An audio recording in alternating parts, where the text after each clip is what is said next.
우리가 들고 있는 카드는 무엇인가? 우리가 들고 있는 카드가 트럼프에게 얼마나 매력적인가? 무엇은 결코 양보해서는 안 되는가?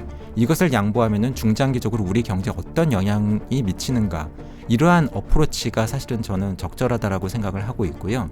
정책적인 대응이 적절히 이루어지지 않는다라고 한다면 저는 이미 여러 기관에서 이미 언급을 하고 계신 것처럼 올해 한국 경제 성장률이 0%대에 진입할 가능성을 열어둬야 되는 경기 흐름이다. 잘했다는 이야기를 드리려고 하는 욕심을 좀 내려놓았으면 좋겠습니다.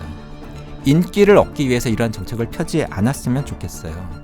통화정책은 뭉툭한 정책 수단이라고 한다면 재정정책은 유도탄이라고 표현을 합니다. 꼭 필요한 계층에 꼭 필요한 만큼 재정 지원을 하는 것이 가능하기 때문이죠. 그래서 이런 때일수록 재정정책의 강점을 잘 발휘할 필요가 있다고 봅니다. 삿포로TV 시청자 여러분, 신과 대화 시간으로 또 여러분께 인사를 드릴 텐데요. 우리 경제에 대한 전망 또 희망이 그렇게 많은 상황은 아닌 건 확실한데, IMF라는 국제적인 어떤 예측 기관, 물론 이제 예측만 하는 데는 아닙니다만, 여기서 한국의 경제 성장률 전망치를 절반으로 깎은 거는 아마 제가 이런 컨텐츠를 만들고 나선 처음이지 않을까라는 생각을 할 정도로 한국 경제의 전망이 매우 회의적으로 바뀌어 나가고 있죠. 한 2년 전부터 이런 상황을 저와의 인터뷰를 통해서 지속적으로 내면서 이거 이렇게 하면 안 됩니다라는 그런 경고의 메시지를 냈던 분이죠. 이 정도 말씀드리면 이분이 나오셨구나 이렇게 생각하실 수 있겠습니다. 지금은 어떤 생각을 하고 계시는지 얘기를 좀 들어보려고 모셨습니다. LG경영연구원의 조용무 박사님 모시죠. 어서 오세요, 박사님. 안녕하십니까? 말씀드렸습니다마는 1%로 낮췄는데 사실 어떤 분들은 1%가 안 될 거라는 전망들도 많이 나오고요. 그리고 아마 재작년부터 쭉 그 한국 경제 전망을 같이 하면서 굉장히 그 박사님의 전망에 대충 수렴한다라는 생각을 사실은 매번 그런 말씀 드렸죠. 이 전망이 좀 틀렸으면 좋겠다는 말씀을 드렸는데 대체로 맞아가고 있는 것 같아요. 사실은 오늘 출연 요청을 주셨을 때 제가 좀 고민스럽습니다라고 말씀을 드렸었고, 이런 방송을 보시는 분들은 귀중한 시간을 들여서 보시는 건데 제가 아무래도 나오게 되면 지난해 12월에 나와서 말씀드렸던 것과 크게 다른 말씀을 드릴 것 같지가 않다. 한마디로 제 생각이 크게 바뀌지를 않았다. 그때 보았던 것과 비슷하게 보고 있고 그렇다 보니 오늘 무슨 말씀을 드릴지 좀 고민스럽다라고 말씀을 드렸습니다. 그런데 일단 연락을 주시고 나서 제가 좀 생각을 해봤더니 그래도 넉 달 정도의 시간이 지났고 많은 일이 있었죠. 그 사이에 어쨌든 여러 가지 일들이 벌어졌기 때문에 그러한 일들에 대해서 어떻게 제가 보고 있는가를 말씀을 드리는 것도 의미가 있겠다는 생각이 들었고요.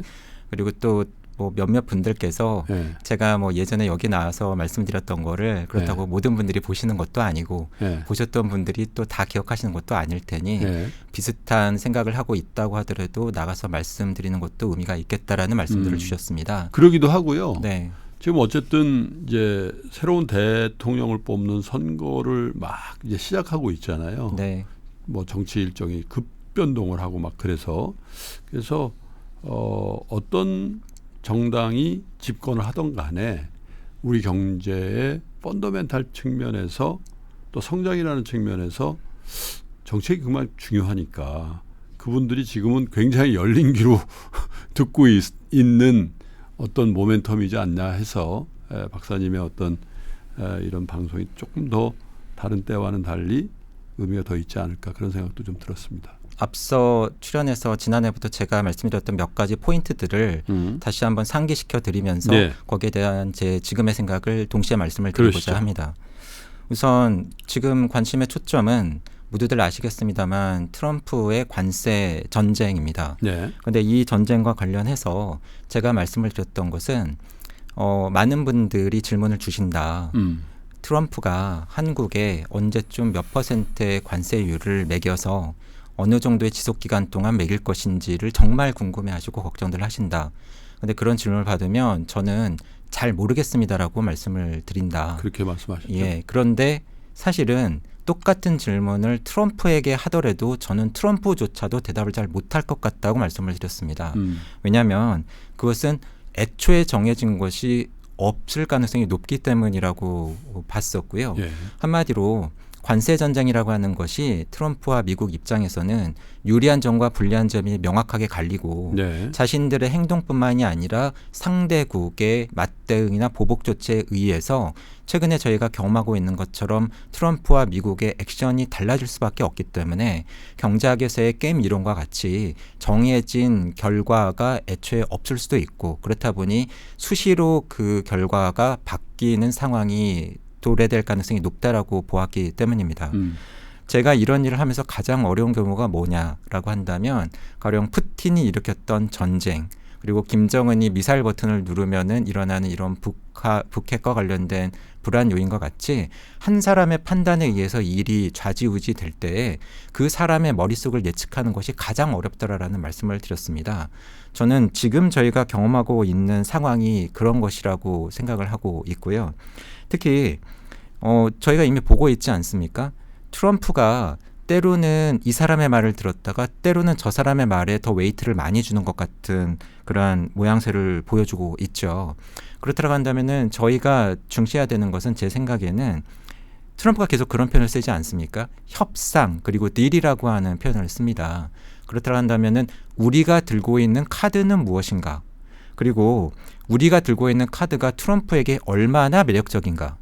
우리가 무언가를 양보를 해야 된다라고 한다면 우리는 어디까지 양보를 할 수가 있는가? 예. 그리고 무엇은 결코 양보해서는 안 되는가?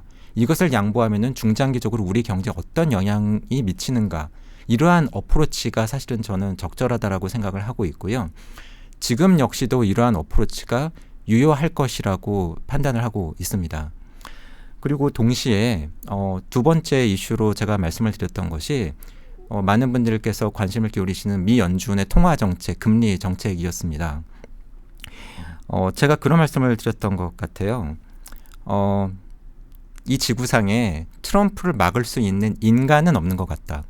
하지만 막을 수 있는 건 있는 것 같다. 그게 무엇이냐고 그렇죠. 질문을 주시면 이런 말씀을 드렸습니다. 물가 상승률, 그리고 금리, 채권 수익률, 그리고 실업률 이러한 경제 지표들은 트럼프가 중시를 할 것 같고 이러한 경제 지표들의 움직임에 따라서 트럼프의 행동이 달라질 수 있을 것 같다. 최근에 저희가 우리나라에 대한 관세율 부과를 90일 유예하는 트럼프 행동을 보지 않았습니까? 많은 분들이 알고 계시는 것처럼 제가 보기에도 그 직접적인 원인은 미 국채 수익률의 급등이었던 것 같습니다. 그렇죠. 그렇다고 한다면 이것이 우리에게 시사하는 바는 무엇인가? 결국은 이런 때일수록 제 생각에는 미국의 경기 흐름 또는 미국의 물가 상승과 같은 매크로 경제 지표들을 보다 더 주의 깊게 봐야 된다라는 생각을 더 굳히고 있습니다. 네. 그런 관점에서 본다라고 한다면 혹시 기억하시는 분들이 계실지 모르겠습니다만 지난해 제가 이런 말씀을 드렸습니다. 지금 시점에서 가장 중요하게 보고 있는 경제 변수가 뭐냐라고 하는 질문을 주시면 몇 년 전과 마찬가지로 지금도 물가로 본다. 왜냐하면 트럼프가 당선되고 나서 하려고 하는 여러 조치들을 꼽아보면 3대 정책의 키워드, 가령 관세 부과, 감세, 그리고 이민 통제 강화, 불법 입국자 추방과 같은 조치들이 모두 다 미국의 물가 상승률을 높이는 요인들이다. 모두 다 이것들이 한 방향을 가리키고 있다. 네. 그래서 지난해 가을 미 연준의 금리 인하가 개시되면서 분위기는 이제 미 연준이 금리를 많이 인하해 줄 거야. 빨리 인하해 줄 거야라고 하는 기대감이 높아졌지만 사실은 제가 보기에는 그렇게 보이지 않는다. 여전히 인플레는 경시되어서는 안 된다. 그리고 미 연준에 계신 분들이 이것을 중시할 걸로 보인다라는 말씀을 드리면서 그렇기 때문에 빅컷 금리 인하로 지난해 9월 미 연준의 금리 인하가 시작은 되었지만 이후에 미 연준의 금리 인하 속도가 많은 분들의 기대만큼 빠를 것 같지 않다. 그리고 많이 인하되지 않을 것 같다라는 말씀을 드렸습니다. 그렇죠. 저는 지난해 9월부터 지금까지 거의 반년 이상의 기간이 지나면서 저희가 확인하고 있는 과정이 이 부분이라고 생각을 하고 있습니다.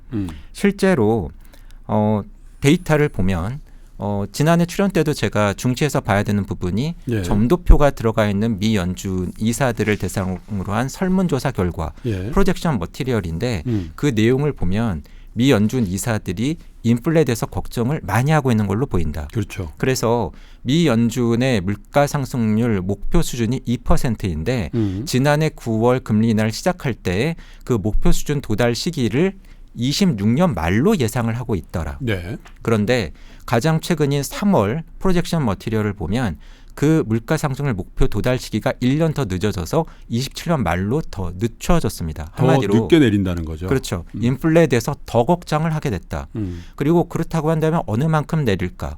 이 자료 안에 있는 미 연준 이사들이 응답하는 적절한 미국의 장기 정책금리 수준에 대한 응답이 지난해 9월 조사 때는 2.9%였는데 올해 3월에는 그것이 3%로 도려 더 높아졌습니다. 네. 코로나 이전에 있었던 금리 인상 사이클 때 금리의 고점, 한마디로 금리가 가장 높았을 때가 2.5%인데 지금 저희가 경험하고 있는 금리 인하 사이클의 저점이 한마디로 3%라는 겁니다. 네. 그렇다고 한다면 예. 과연 이번 금리 인하 사이클의 결과를 예. 우리가 고금리 해소라고 볼 수 있느냐? 저는 그렇게 보이지 않는다라는 말씀을 드렸고요. 사실은 지금도 그렇게 보고 있습니다. 그렇다고 한다면 그 안에서 미국 경제는 어떻게 될 걸로 보느냐? 지난해 출연 때 저는 미국 경제가 지난해 연말까지 계속 좋은 지표들을 발표하고 있지만 이것은 다소 일시적일 가능성이 있고 과대평가된 가능성이 있어 보이고 해가 바뀌면 올해 상반기를 중심으로 해서 길게는 올해 연중 기간 동안 미국 경제의 둔화 국면을 피하기 어려울 것 같다는 네. 말씀을 드렸었고요. 예. 실제로 최근에 이렇게 보면은 미국 경제에 대한 비관론이 확산되고 있는 것 같습니다. 그렇습니다. 하지만 그러한 분위기 속에서도 저는 미국 경제가 침체에 빠질 가능성을 아직까지는 높게 보고 있지는 않고요. 지난해까지 보고 있던 큰 관점에서의 매크로 뷰의 틀은 유지를 하고 있습니다. 지난해 연말 출연 때 제가 그런 말씀을 드렸던 기억이 있습니다. 여러 전망기관들의 전망치가 낙관적으로 보인다. 하단을 열어놔야 될 걸로 보인다라는 표현을 썼었습니다. 그러면서 어떤 예를 들었었냐면 가장 그 당시 최근 전망이었던 한국은행의 11월 경제 전망을 보면 올해 한국 경제 성장률을 1.9%로 전망했다라고 해서 많은 언론과 많은 분들이 놀라고 계신다. 왜냐하면 한은조차도 올해 한국 경제 성장률이 2%가 안 될 거라고 얘기를 1%대라는 거였죠. 1%대라고 얘기를 네. 했기 때문에 하지만 그 내용을 잘 들여다보면 러우 전쟁이 빨리 끝나고 그리고 우리나라에 대한 보편 관세 부과 트럼프의 관세 전쟁이 26년 1분기에나 시작된다라고 하는 지금 상황에서 보면은 매우 낙관적으로 보이는 가정과 전제에 기반을 하고 있기 때문에 제가 보기에 이것은 실현 가능성이 높지 않아 보인다. 그래서 이러한 상황을 감안을 한 한국은행의 시나리오 분석 결과를 보면 러우 전쟁이 빨리 안 끝나면 0.1 그리고 관세 전쟁이 격화되면 0.2%포인트 정도 성장률이 더 떨어질 거라고 한은 전망자에서도 담아놨기 때문에 한은은 이러한 상황을 보면은 실제로는 1.6으로 보고 있는 것처럼 보이는데 중요한 건 뭐냐면 제가 12월에 출연하면서 이러한 1.6이라고 하는 숫자에는 12월 이후에 저희가 경험했었던 계엄과 탄핵 국면은 전혀 있었죠. 고려되지 않은 예. 숫자다. 그렇다 보니 이것보다 훨씬 낮게 볼 수밖에 없다라는 말씀을 드리면서 성장률 전망의 하단을 열어놔야 될 것 같다는 말씀을 드렸었고요.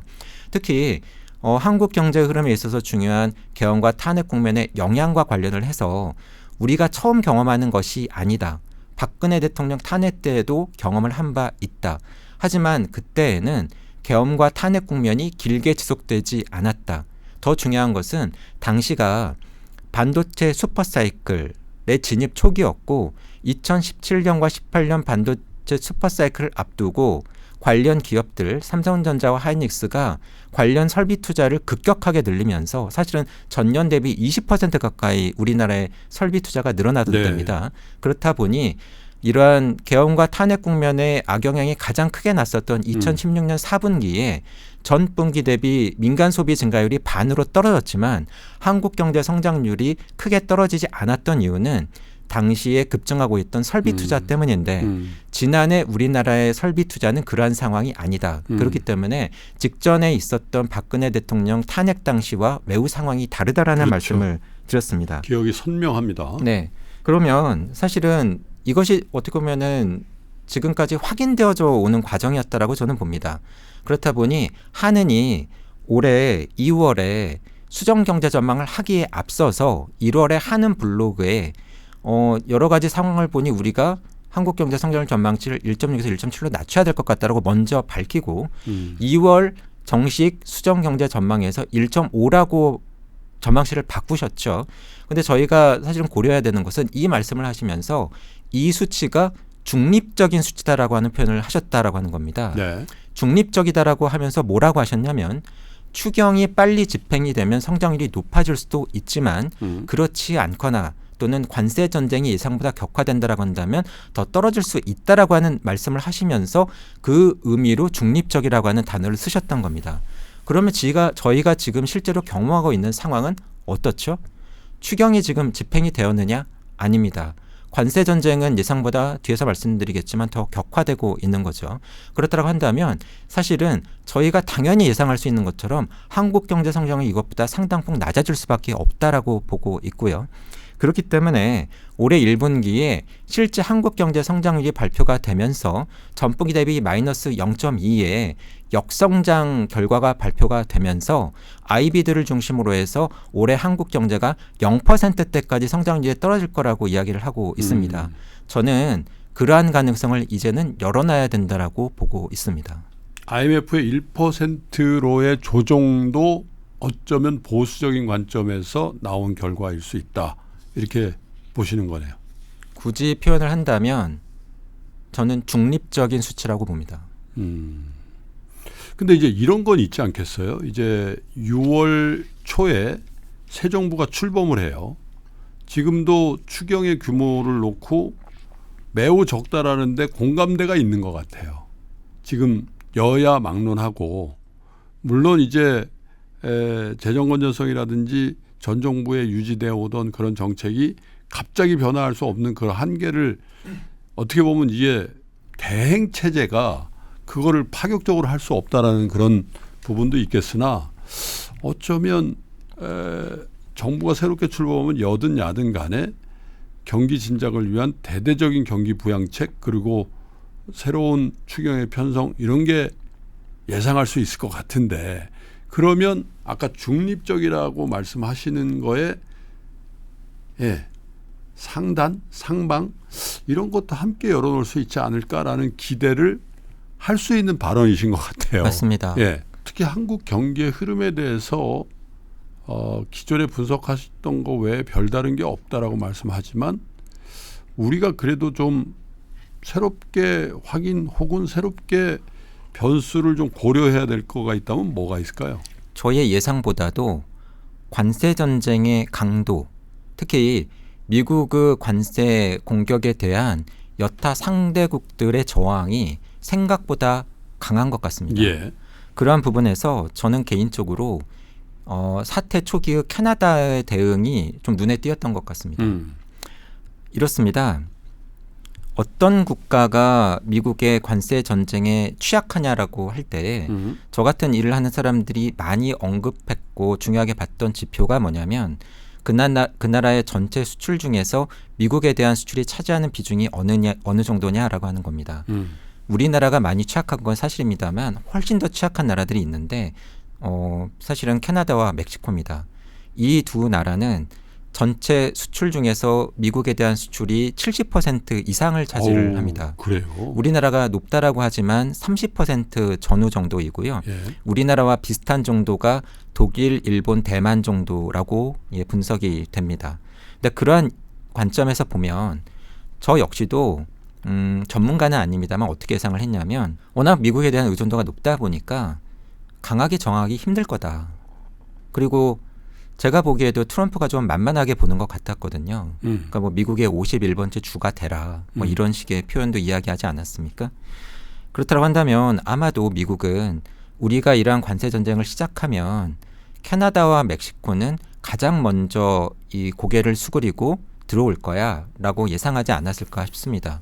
하지만 실제로 전개되고 있는 양상을 보면 저는 상당히 다른 것 같습니다. 특히 제가 주목하고 있는 부분은 뭐냐면 캐나다의 새 총리가 되신 마크 칸이라고 하는 분입니다. 유명한 은행가죠. 예, 유명한 분이시죠. 예. 아시는 분들도 계시겠습니다만 경력이 화려하시죠. 골드만삭스 출신이시고요. 네. 그리고 캐나다 중앙은행 총재를 하셨고요. 네.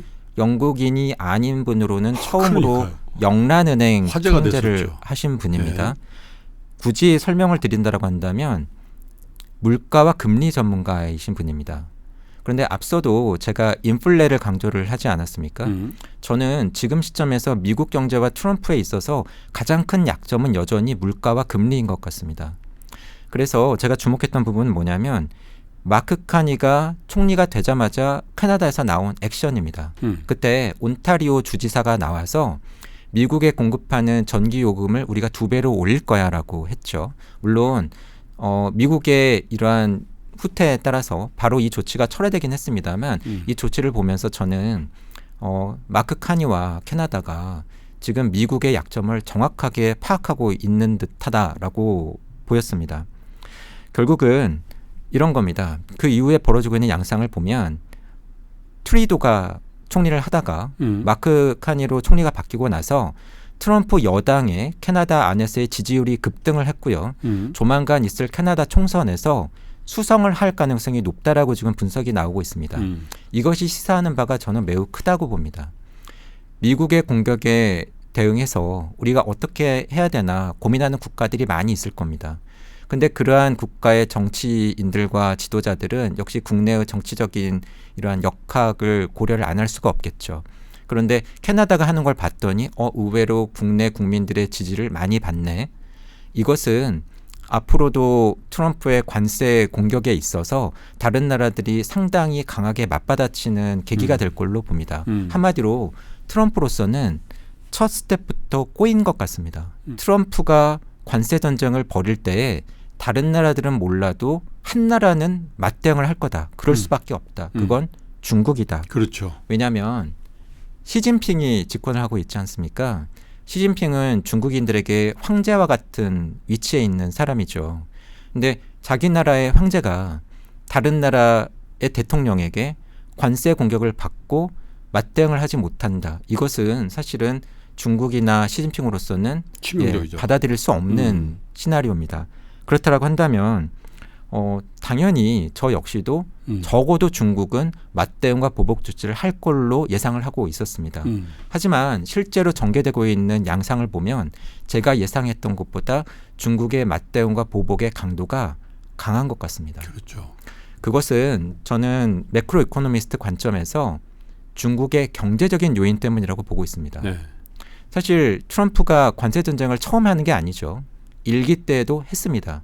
근데 그 당시에 중국의 대응을 보면 지금보다는 더 협상적이고 유화적이었던 걸로 봅니다. 그렇죠. 반면에 지금 보면 훨씬 더 강경하고 비협조적이고 비유화적이죠. 그 이유가 뭘까? 제 추측은 뭐냐면 중국이나 시진핑이 그럴 여유가 없기 때문으로 보입니다. 한마디로 트럼프 1기 때에 비해서 중국의 경제 성장세는 약화되었고 시진핑의 장기 집권을 강화하는 과정에서 당연히 국민들의 불만이 높아지지 않나 하는 우려가 있을 겁니다. 근데 그러한 상황에서 시진핑이나 중국으로서는 중국 내부 국민들의 여론이 신경 쓰일 수밖에 없는데 이러한 상황에서 미국과의 관세 전쟁을 벌임에 있어서 이렇게 중국이나 시진핑의 운신의 폭을 이것이 좁히고 있는 것이 아닌가 하는 생각을 하고 있습니다.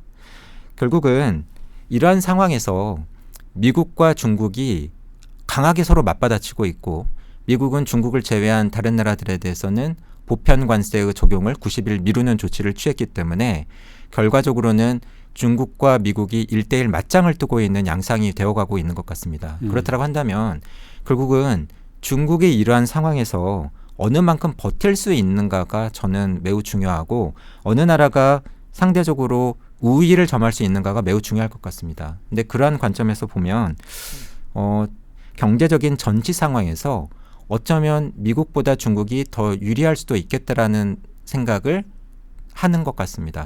그 이유는 뭐냐면 이미 저희가 경험을 했죠. 네. 코로나와 같은 이러한 비상 상황에서 인권에 대한 논란이 있었음에도 불구하고 미국을 비롯한 서구 국가들에 비해서 중국은 훨씬 더 강력한 이러한 통제를 했죠. 봉쇄 조치를 시행을 했었고 이렇게 강력한 격리와 차단 조치를 통해서 서구 국가들에 비해서 상대적으로 조기에 코로나를 통제하는 모습을 보여준 바가 있습니다.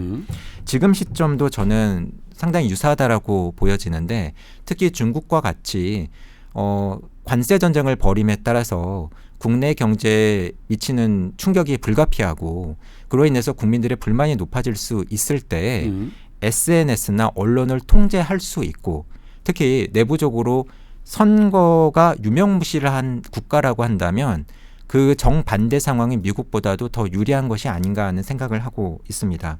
그렇다 보니 도리어 최근 들어서 먼저 공격을 했었던 트럼프가 중국이 결국은 협상에 나설 거야. 이러한 일종의 희망 섞인 전망을 하는 듯한 발언을 자꾸 하는 듯한 모습이 어쩌면은 도리어 미국에 불리하게 돌아가고 있는 최근의 양상을 보여주고 있는 것이 아닌가 하는 생각을 하고 있고요. 이러한 양상들이 제가 당초 예상했던 것과 조금 다르게 흘러가고 있는 것으로 보여집니다. 그렇군요. 한국 경기 흐름에 대해서 조금 더 확인하거나 새로 우리가 염두에 둬야 될 건 뭐가 있을까요? 이런 말씀들을 하십니다. 미국도 어려워지고 있고 한국 경제도 어렵고 비슷한 거 아니냐. 근데 저는 조금 다르게 보고 있습니다. 네. 경제가 어려워지고 있다라고 하는 것은 비슷해 보이지만 자세히 보면은 커다란 차이가 있습니다. 한마디로 미국은 관세 전쟁으로 인해서 수입품에 부과되는 관세로 인해서 물가가 높아질 수 있다. 수입이 제대로 이루어지지 않을 수 있다라고 하는 우려 때문에 물가 상승 압력이 높아지고 있고 높아질 겁니다.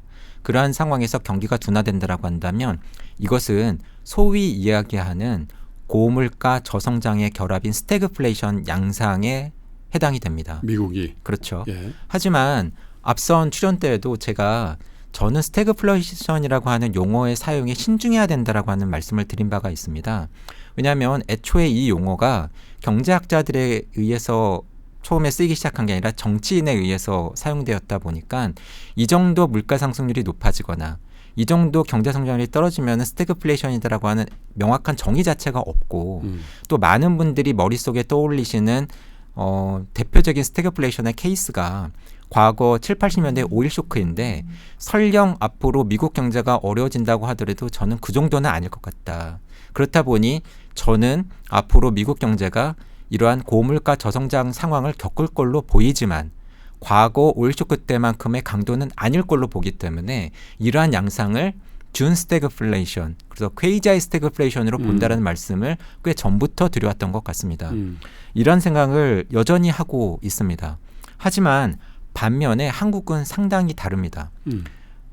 미국에 대해서 관세 전쟁에 대해서 보복 관세 부과로 맞대응을 하지 않을 것이기 때문에 물가가 높아질 가능성은 상대적으로 높지 않아 보입니다. 하지만 경기는 앞서 말씀드린 것처럼 상당히 둔화될 가능성이 있고요. 특히 이러한 경기 둔화가 장기화되고 추세화되는 이러한 저성장 고착화에 대한 우려가 상당히 크다. 이 부분은 미국 경제 흐름과 상당히 다른 부분이라고 보고 있습니다. 그래서 이러한 관점에서 본다라고 하면은 저는 최근에 나타나고 있는 미국의 매크로 경제 지표와 한국의 매크로 경제 지표의 해석에 있어서 상당히 주의를 기울여야 된다라고 생각을 하고 있습니다. 네.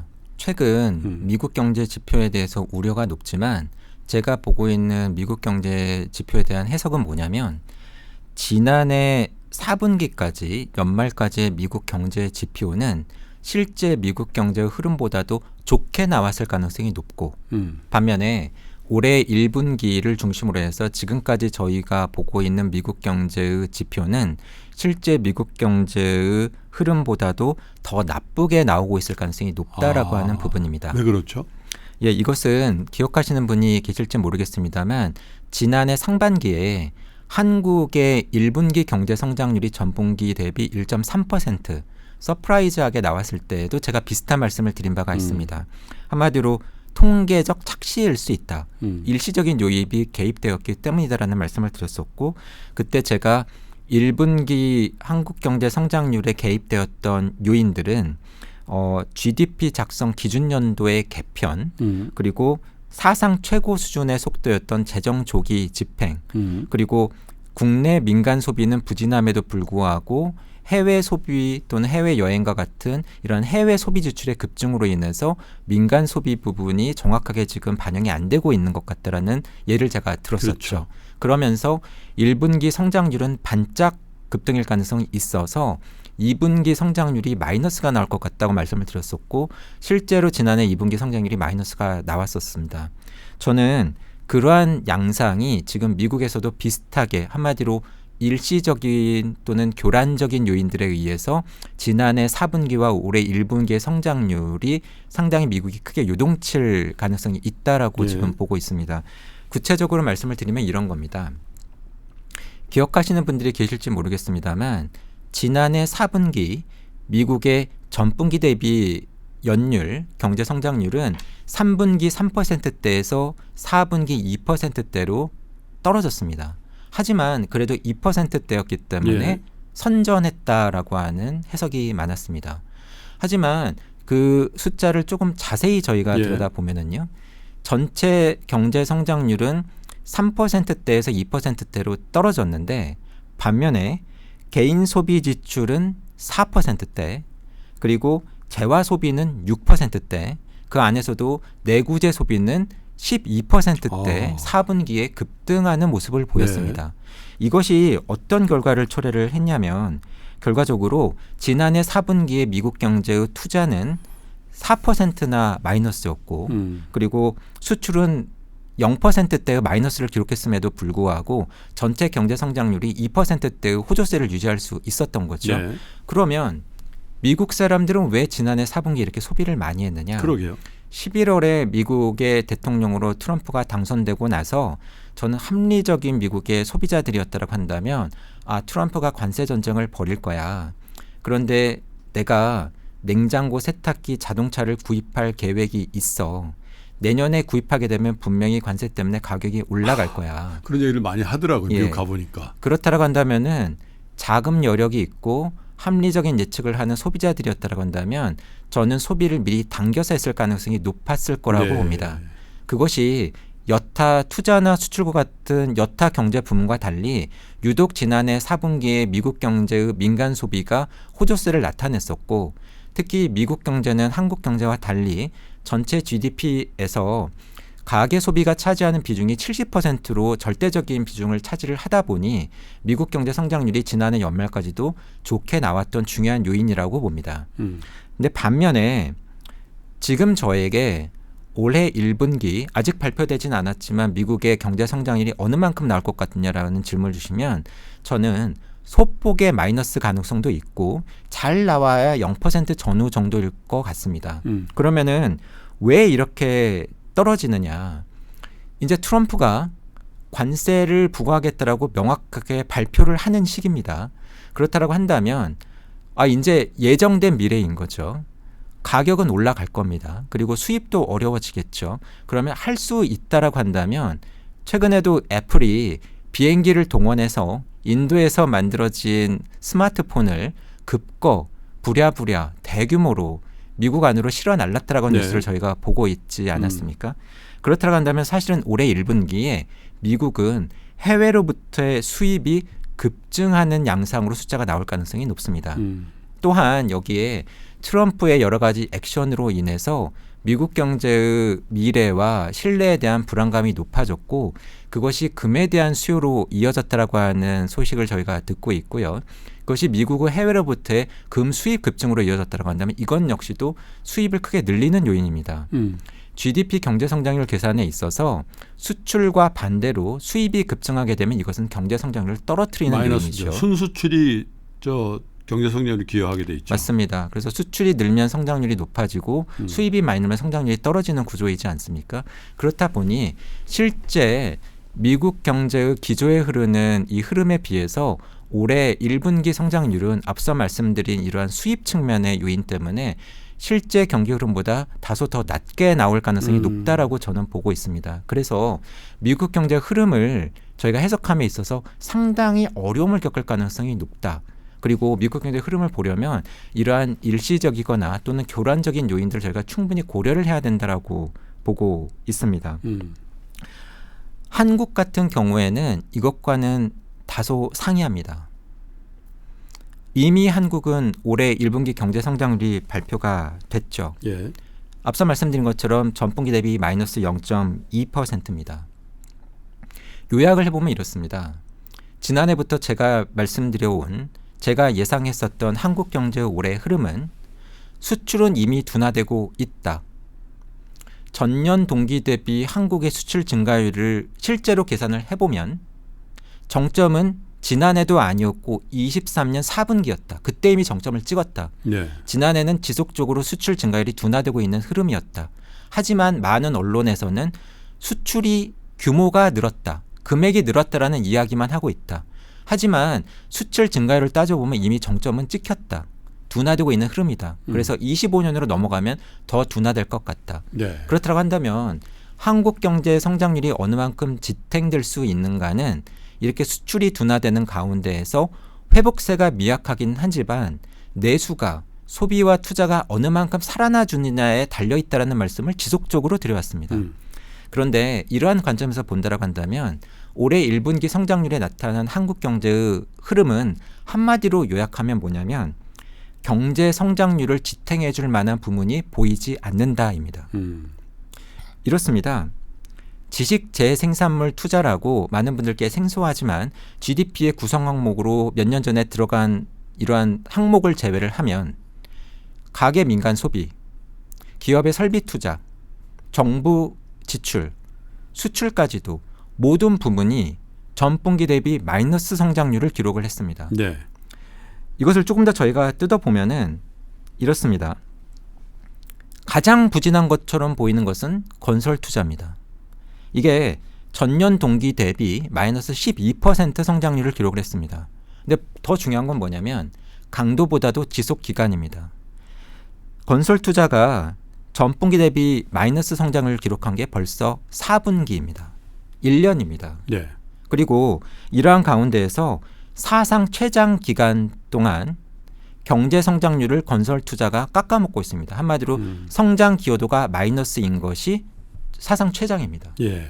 한마디로 이것이 건설 투자의 부진이 일시적인 게 아니라는 겁니다. 그럼 저희가 생각해 봐야 되는 건 뭐냐면 왜 이러냐? 왜 이렇게 건설 경기가 살아나지를 않느냐? 그것은 지난해 총선 이후에 금융감독당국이 부동산 PF의 사업성 평가 기준을 바꾸면서 옥석 가리기를 하겠다라고 했지만 사실은 제대로 된 옥석 가리기는 아직까지도 이루어지지 않았다. 그렇다 보니 정작 부동산 시장 안에서는 네. 불안해하면서 돈이 돌고 있지를 못하다. 여기에 물가 급등이 시차를 두고 영향을 미치면서 특히 인건비 등이 많이 오르면서 많이 올라간 공사 원가가 이러한 건설 경기의 수익성을 악화시키면서 건설 경기가 살아나는 곳에 발목을 잡고 있는 겁니다. 근데 이러한 상황이 지금 해소되고 있느냐? 그렇지 않다는 겁니다.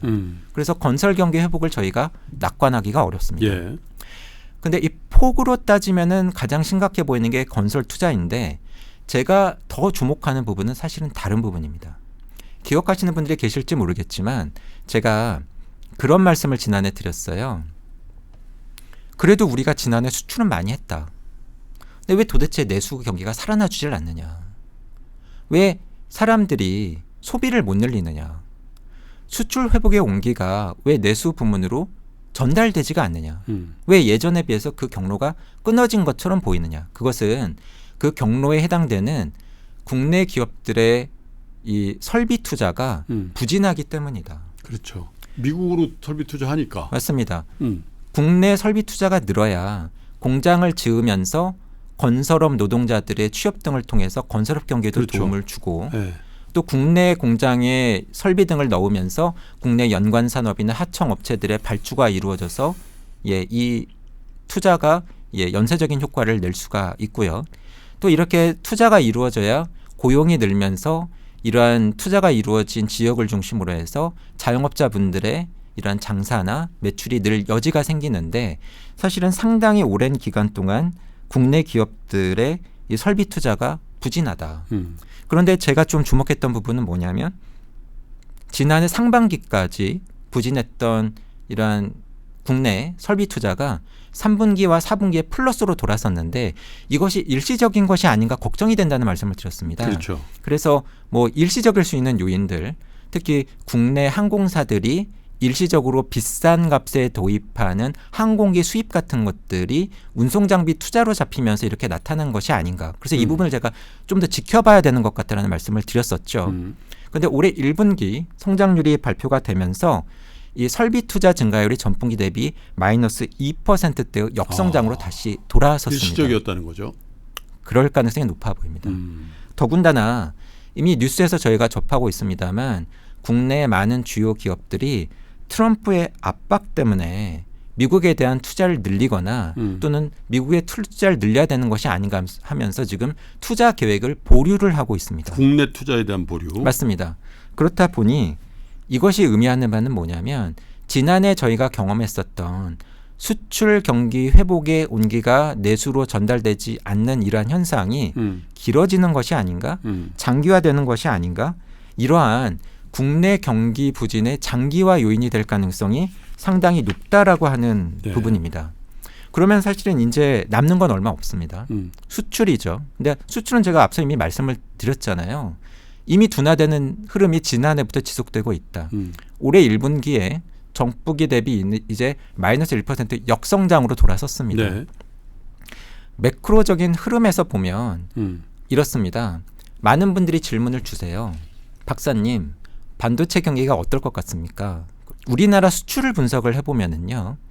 우리나라 수출 중에서 1, 2, 3위를 차지하는 주력 수출 3대 품목이 1위 반도체, 2위 부품을 포함한 자동차, 3위 석유화학을 포함한 화학 업종입니다. 그게 1, 2, 3위예요. 네. 근데 이 1, 2, 3위를 차지하는 이 업종이 전체 수출에서 차지하는 비중이 계속해서 몇 년째 높아지고 있습니다. 이게 의미하는 바는 뭐냐면 그래도 뭐 지난해 우리 수출이 좋아진 것처럼 보이지만 우리 수출이 여러 업종에서 광범위하게 좋아진 것으로 볼 수 있느냐? 아니라는 겁니다. 소위 몇 개 업종이 마치 멱살 잡고 끌고 가듯이 그 업종들을 위주로 해서 우리 수출이 늘었던 겁니다. 그러면 이렇게 되면 사실은 저 같은 매크로 이코노미스트 입장에서는 분석이 편해져요. 몇 개 업종만 보면 되거든요. 그러면 이런 거죠. 거시 경제적인 환경 측면에서 한번 보자는 겁니다. 반도체가 어디 들어가느냐. 뭐 저기 있는 것처럼 뭐 스마트폰, 태블릿 PC, 자동차에도 들어가고요. 근데 다 뭐죠? 내구재죠. 근데 이런 내구재를 가장 많이 소비하는 국가가 어디냐? 미국과 중국입니다. 근데 앞서 말씀드린 것처럼 지난해보다 올해 미국 성장률이 꽤 떨어질 거다. 중국의 경제 성장세는 둔화되고 있고 그게 시진핑을 옥죄고 있다는 말씀을 드렸잖아요. 글로벌 경제 안에서 G2 국가의 성장세가 이러한데 내구재가 더 많이 팔린다. 그리고 그 내구재 안에 들어가는 반도체 경기가 지난해보다 올해 더 좋다라고 보기가 쉽지 않다라는 겁니다. 두 번째, 자동차. 현대 기아차의 최대 수출 상대국은 미국이죠. 그렇죠. 그런데 미국의 경제 성장세가 둔화될 걸로 보인다고 말씀을 드렸잖아요. 그러면 만약에 지난해보다 올해 현대 기아차가 미국에 파는 자동차가 더 많아진다. 특히 최근 저희가 경험하고 있는 이런 관세 전쟁 속에서 만약에 지난해보다 올해 현대기아차가 미국의 자동차를 더 많이 판다라고 한다면 그건 정말 대단한 겁니다. 저희가 인정을 해줘야 돼요. 근데 그 이야기는 뒤져보면 뭐냐면 그만큼 쉽지 않다라는 이야기입니다. 마지막 세 번째, 석유화학 업종. 이 부분은 경기 사이클의 요인을 넘어섭니다. 구조적인 문제가 있어요. 뭐냐면 우리가 그동안 우리 석유화학 제품을 많이 팔았던 중국과 중동 국가들을 중심으로 해서 가격 경쟁력, 원재료 경쟁력을 바탕으로 해서 자국 안에 많은 생산 플랜트를 지었고요. 그렇다 보니 우리나라에서 더 이상 석유화학 제품을 많이 수입을 안 해주고 있죠. 이 이야기는 뭐냐면 설령 1, 2년이 지나서 미국 경제 성장률, 세계 경제 성장률, 중국 경제 성장률이 회복이 된다고 하더라도 석유화학 제품의 수출이 늘 수 있을까 하는 근본적인 퀘스천을 던지게 하는 겁니다. 종합하면 뭐냐면 지난 몇 년 동안 우리 전체 수출에서 차지하는 3대 수출 품목의 비중은 계속해서 높아져 왔는데 이러한 주력 수출 품목이 직면하고 있는 매크로 경제 환경이 쉽지 않다라는 이야기입니다. 결국은 종합하면 이런 겁니다. 예. 앞서 말씀드린 것처럼 지금으로서는 저희가 중립적인 수치를 이야기를 하지만 예.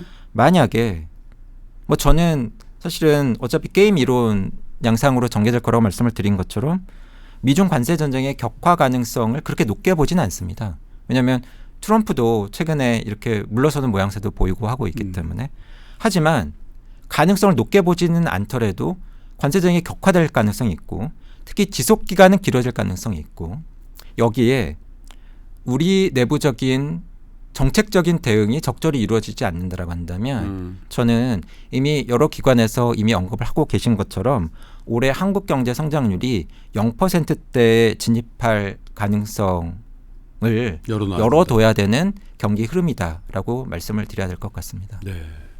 그래서 단기적인 경제 성장률을 제고하기 위한 방법은 뭐고 또 그 이상 중장기적으로 한국이 경제를 튼실하게 하기 위해서 어떤 정책적인 대응이 지금 가장 기묘한지에 대한 의견을 좀 주세요. 저는 정책 환경이 달라졌다고 봅니다. 지난해에는 모든 분들이 사실 많은 분들이 그러셨지만 관심의 초점이 저는 통화정책이었다고 봅니다. 네. 언제쯤 미국이 한국은행이 금리 인하를 시작을 해줄까? 얼마나 빨리 해줄까? 지난해 4분기까지도 그랬죠. 기억들 하실 겁니다. 네. 그래서 저는 금리 인하가 생각보다 빨리 안 될 것 같다. 그래서 뭐 미국은 3분기, 한국은 지난해 4분기나 돼야 될 것 같다. 라고 말씀을 드리면서 뭐 근데 막상 금리 인하가 되더라도 기대만큼 크게 효과가 없을 수도 있다. 정책 금리가 인하가 돼도 대출 금리 도리어 높아질 수도 있다라는 말씀을 드렸었죠. 사실은 저는 그것이 확인되어져 오는 과정이라고 보고 있습니다. 한국은행이 지난해 10월에 정책금리 인하를 시작을 했고 지난해 4분기로 따지면 10월과 11월 두 차례 정책금리를 인하를 했습니다. 합치면은 0.5%포인트 정책금리가 인하가 됐습니다. 네.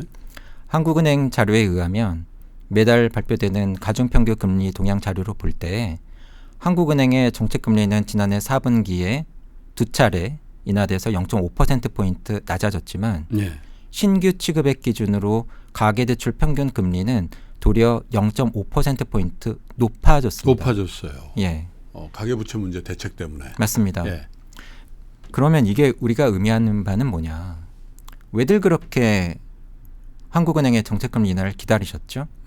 금리 인하가 이루어지면 가계대출 금리가 낮아지고 이자 부담이 좀 완화되고 그러면 사람들이 돈을 좀 쓸 여력도 돈이 생기고 풀린다는 거죠. 자영업자분들의 장사도 좀 더 잘 될 수 있고 이런 거 아니셨습니까? 그렇죠. 근데 사실은 저희가 실제로 경험했던 것은 그렇지 않았다는 겁니다.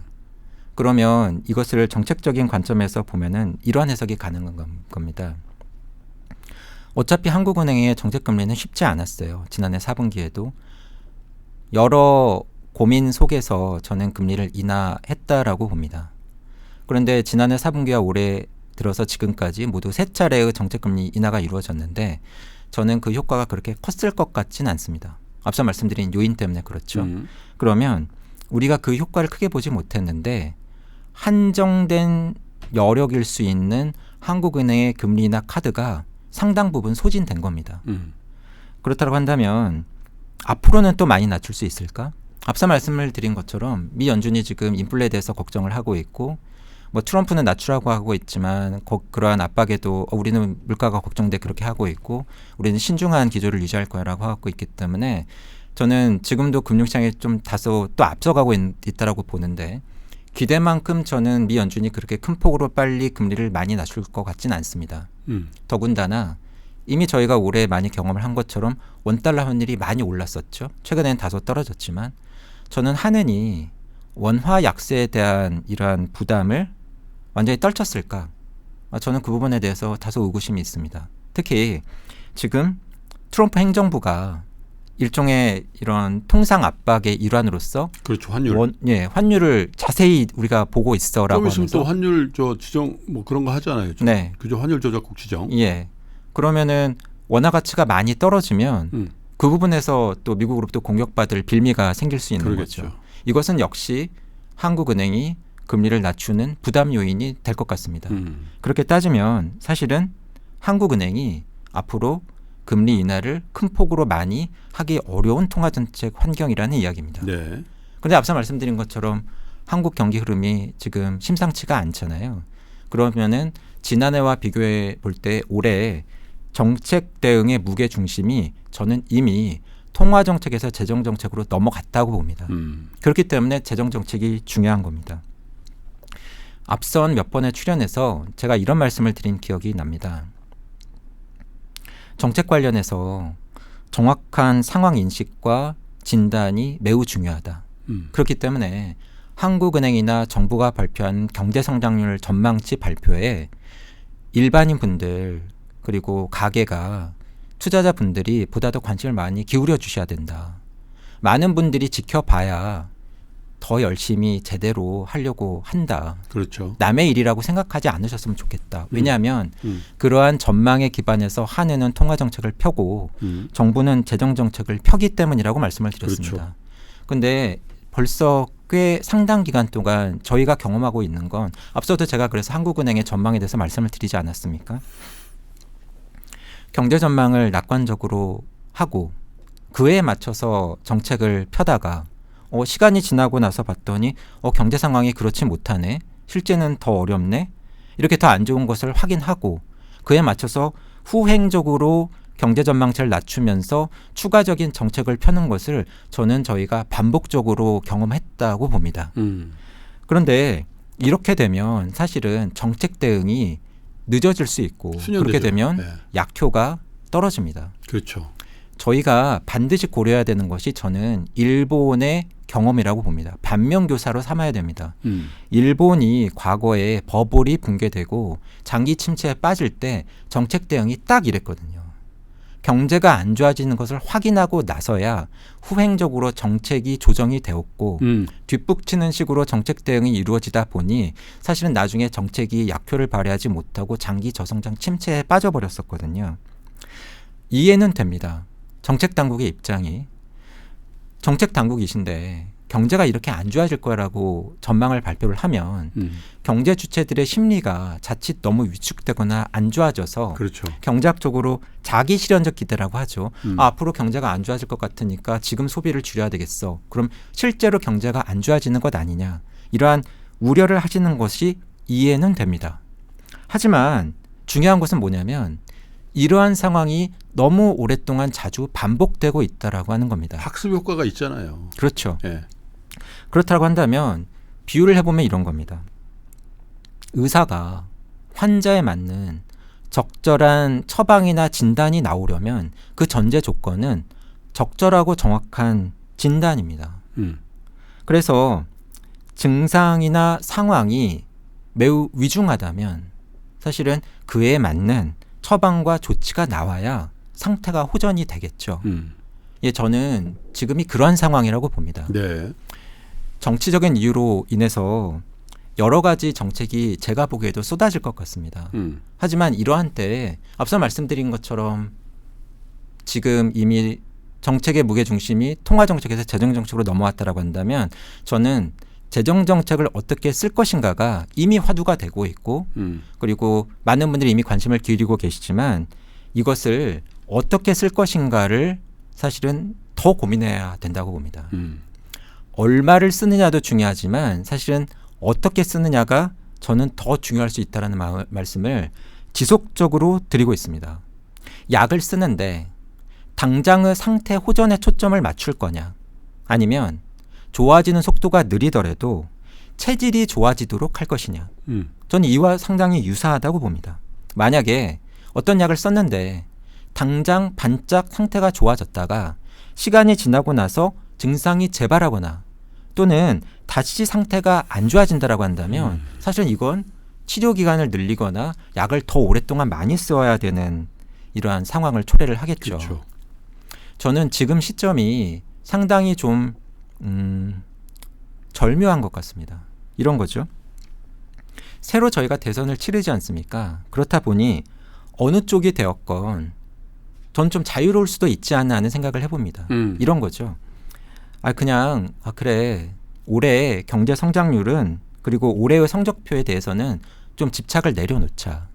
대신에 앞으로 내년에 어느 만큼 강하게 경기를 반등시킬 수 있을 것인가에 조금 더 초점을 맞추는 것이 어떨까 하는 생각을 해봅니다. 그건 사실은 이미 조금 늦었기 때문이에요. 지금 벌써 5월입니다. 그리고 정권이 뭐 어떤 식으로 결론이 나건 새롭게 재정정책을 편다고 하더라도 그것이 본격적으로 영향을 미치는 시기는 사실 3분기도 빨라요. 시차를 감안하면 4분기가 될 가능성이 높습니다.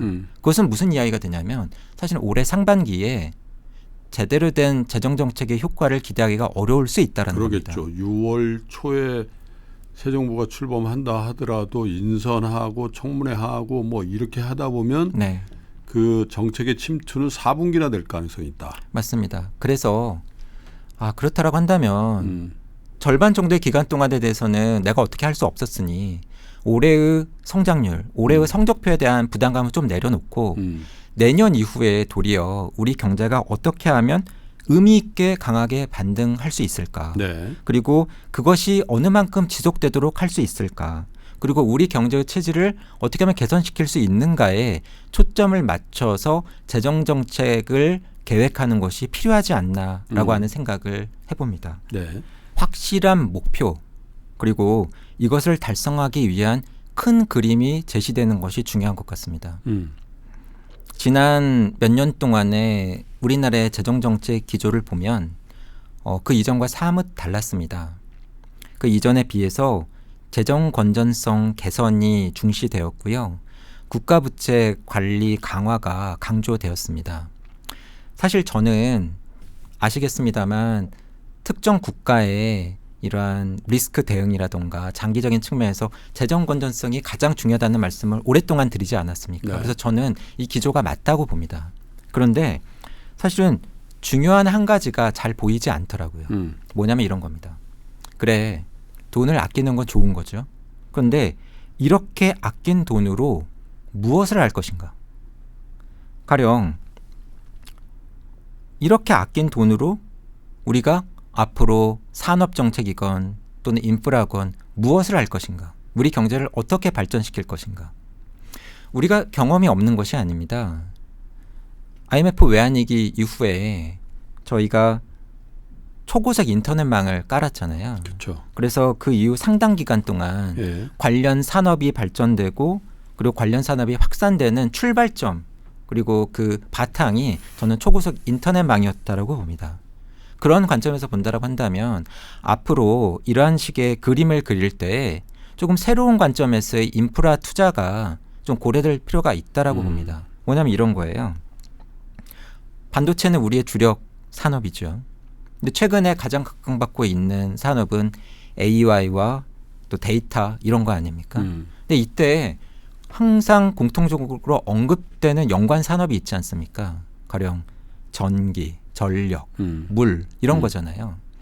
과연 우리는 이러한 전력이나 물과 관련된 인프라가 충분한가? 개선의 여지가 없는가? 이것을 우리가 다른 나라가 쫓아오지 못할 정도로 개선시킨다라고 한다면 우리는 과연 무엇을 할 수 있을 것인가? 그리고 사실은 조금 더 시야를 넓혀보면 이러한 지출이 반드시 산업적일 필요가 없을 수도 있습니다. 예를 들어보면 이런 겁니다. 안타까운 일이지만 저희가 공항 참사도 겪었고요. 최근에 땅꺼짐 현상이 빈발하고 있고요. 그리고 엄청난 규모의 대규모 산불을 경험하고 있고 그리고 기상이변으로 인해서 대규모 작물 피해도 발생을 하고 있고 예. 이게 농민분들한테도 피해를 주고 농수산물 가격 불안정 요인도 되고 그러면 이것이 의미하는 뭐냐 이거죠. 국민의 안전 그리고 환경과 관련된 부분에서 우리는 충분히 대응과 대비가 되어 있느냐 이 부분과 관련해서 정부의 대규모 재정 지출은 필요가 없느냐 만약에 이것이 대응과 대비 시스템이 잘 갖추어진다라고 한다면 사실은 이것이 글로벌 안에서 한국을 바라보는 시선과 투자 환경 또는 방문 국가로서 한국을 바라보는 시선을 근본적으로 바꿀 수 있다라고 봅니다. 그래서 이런 재정 지출과 관련해서 확실한 목표 그리고 그와 관련된 달성하기 위한 청사진 큰 그림의 제시가 중요할 것 같다라는 말씀을 드리고 싶고요. 네. 두 번째로는 경제 주체들의 행동 변화에 정책 포커싱을 맞출 필요가 있다라고 하는 겁니다. 이것도 사실은 제가 몇 년 전에 말씀드린 부분이긴 합니다. 어떠세요? 요즘에 한국 경제를 언급을 할 때 장기적으로 볼 때 가장 큰 리스크 요인이 뭐라고 합니까? 제가 보기에는 인구 문제 아닙니까? 그렇죠. 저출산? 예. 글로벌 전문가들이 이것 때문에 한국이 사라질 거다, 소멸될 거다라고 이야기를 하지 않습니까? 너무 오래 묵었지만 또 너무 중요한 주제잖아요. 근데 저희가 노력을 안 했나요? 엄청 했죠. 엄청 천문학적인 했습니다. 돈을 넣었죠. 네. 왜 안 되는지 모르겠어요. 사실은 발표에 의하면 수백조 원의 돈이 쓰였습니다. 그렇죠. 그런데 효과를 저희가 체감을 합니까? 예. 특히 이 출산과 관련을 해서 당사자라고 볼 수 있는 젊은 분들 또는 결혼 당사자 분들이 저는 적어도 제가 느끼기에는 많이 느껴진다. 노력과 변화가 예. 또는 어떤 도움이 내가 정말 큰 도움을 받았다라고 말씀을 하시는 경우를 많이는 못 본 것 같아요. 우선 첫 번째 가능성은 실제로 돈을 안 썼을 가능성이에요. 그냥 연관된 관련된 지출인데 이것도 그냥 저출산 고령화 그런 게 많죠. 지출이야. 그렇게 해서 여가부 예산은 다 그거예요. 그냥 숫자를 다 썸을 해서 우리가 그냥 이만큼 썼어라고 이야기했던 건 아닌가? 근데 만약에 그게 아니라 우리가 그래도 실제로 엄청난 돈을 썼다라고 한다면 우리가 쓴 돈의 효과에 대해서 저는 분명히 되돌아봐야 된다고 봅니다. 중요한 건 뭐냐면 이 당사자들의 행동을 바꿨느냐예요. 최근에 경제학계에서도 행동 경제학을 전공하신 분들이 노벨상을 타시지 않습니까? 이게 정말로 이 관심의 초점이거든요. 그러니까 이런 거죠. 저출산 관련 정부 지출의 항목이 100가지가 넘습니다. 그런데 체감이 되느냐? 그러면 이렇게 하는 건 어떨까요? 이 100가지를 다 안 하는 겁니다. 그냥 한 가지만 제대로 하는 거예요. 그럼 예를 들어서 주거 문제가 제일 걱정거리다. 그럼 살 집을 마련해 주는데 주거 문제에 대한 걱정을 덜어주는데 그 예산을 다 써버리는 겁니다. 또는 내가 아이를 낳고 특히 여성분들 내가 계속 커리어를 이어나갈 수 있을까? 내가 일을 할 수 있을까가 정말 걱정이라고 한다면 이 육아와 보육 문제를 해결하는 이게 뭐 타가소든 뭐 보육원이든 유치원이든 어린이집이든 이것을 획기적으로 체감할 수 있게 바꿔주는데 그 돈을 다 몰아서 쓰는 겁니다. 그렇게 한다면 한정된 계층이라고 하더라도 저는 행동의 변화가 왠지 나타날 것 같습니다. 그러니까 이런 거예요. 잘했다는 이야기를 드리려고 하는 욕심을 좀 내려놓았으면 좋겠습니다. 인기를 얻기 위해서 이러한 정책을 펴지 않았으면 좋겠어요. 그러한 관점에서 보면 저는 구체적으로 이 말씀을 드리고 싶어요. 그런 곳이 있지 않습니까? 저출산 고령화위원회. 저는 이게 이름부터 좀 분리가 돼야 된다고 봅니다. 왜 저출산 이슈를 고령화와 묶어서 저희가 이야기를 해야 되나요? 저는 사실은 젊은 분들이 좀 기분이 안 좋으실 것 같아요. 우리나라의 우리 사회의 고령화 문제를 나보고 애를 낳아서 해결하라는 거야? 내 애가 자라서 이 고령화 문제에 대한 부담을 해결하기를 원하는 거야? 왜 나보고 그래? 왜 우리 아이 보고 그래? 이건 분리될 필요가 있는 거죠. 그러니까 가령 이런 겁니다. 고령화 문제는 고령화 문제에 대한 해법으로 접근을 하고 저출산 문제는 철저히 태어나는 아이들, 이러한 아이를 낳고 보육하는 가족들의 행복 관점에서 접근을 하는 게 맞다. 그러려면 우선 고령화 이름과 저출산 이름부터 분리시키는 게 맞는 것 같습니다. 맞네요. 예. 제가 비록 이쪽 전문가는 아니지만 매크로를 보는 사람의 관점에서 이런 생각이 들었습니다. 이제 제가 경제를 보다 보니까 머리에 떠오르는 게 그거예요. 법정 최고금리라고 하는 게 있지 않습니까? 대부업 같은 데서 이 금리 이상의 이자율은 받지 마. 20%죠 지금. 네. 근데 어떠세요? 지금 우리의 시중금리는 훨씬 낮지 않습니까? 네. 그럼 그건 왜 20%죠? 법에서 20%라고 하는 숫자가 박혀 있기 때문입니다. 이상하지 않습니까? 경제 성장률도 떨어졌고 물가 상승률도 떨어졌고 시중금리도 낮아졌는데 왜 그건 여전히 20%냐? 이거는 한마디로 그거예요. 자동 조절 장치가 작동하는 방식으로 입법화되어 있지 않기 때문입니다. 근데 이 자동 조절 장치라고 하는 이름을 저희가 최근에 듣지 않았습니까? 연금 개혁에서 들었잖아요. 그러니까 그런 거죠. 경제 상황이 변하면 연금 납부액이나 수익 금액이 달라지도록 연금 제도를 개혁하자는 거 아닙니까? 이게 그렇게 어려운가? 근데 그런 말씀들 하시잖아요. 그렇게 되면 이게 이렇게 노인 빈곤 문제가 심한데 이게 대책이 안 된다. 근데 저희가 조금 생각을 해보면 좀 이상하지 않습니까? 모든 노년층분들이 다 어려우신 건 아니시잖아요. 어려우신 분들도 많으시지만 그렇지 않은 분들도 계시지 않습니까? 분들도 많죠. 네. 예전에 비하면. 근데 왜 그것을 연금 시스템으로 대응을 해야 되는 걸까요? 만약에 정말 어려운 분들이 있다고 한다면 그건 사회복지 시스템으로 대응하는 게 맞지 않습니까? 그러면 이런 거죠. 저는 사실은 젊은 분들이 이해가 돼요. 내가 낸 연금을 내가 나이가 들면은 받지 못할 수도 있어. 근데 가만히 보니까 어떤 연령대는 본인들이 냈던 것보다도 훨씬 더 많이 받아가. 더군다나 내가 아이를 낳으면 그 부담은 훨씬 더 가중될 것 같아.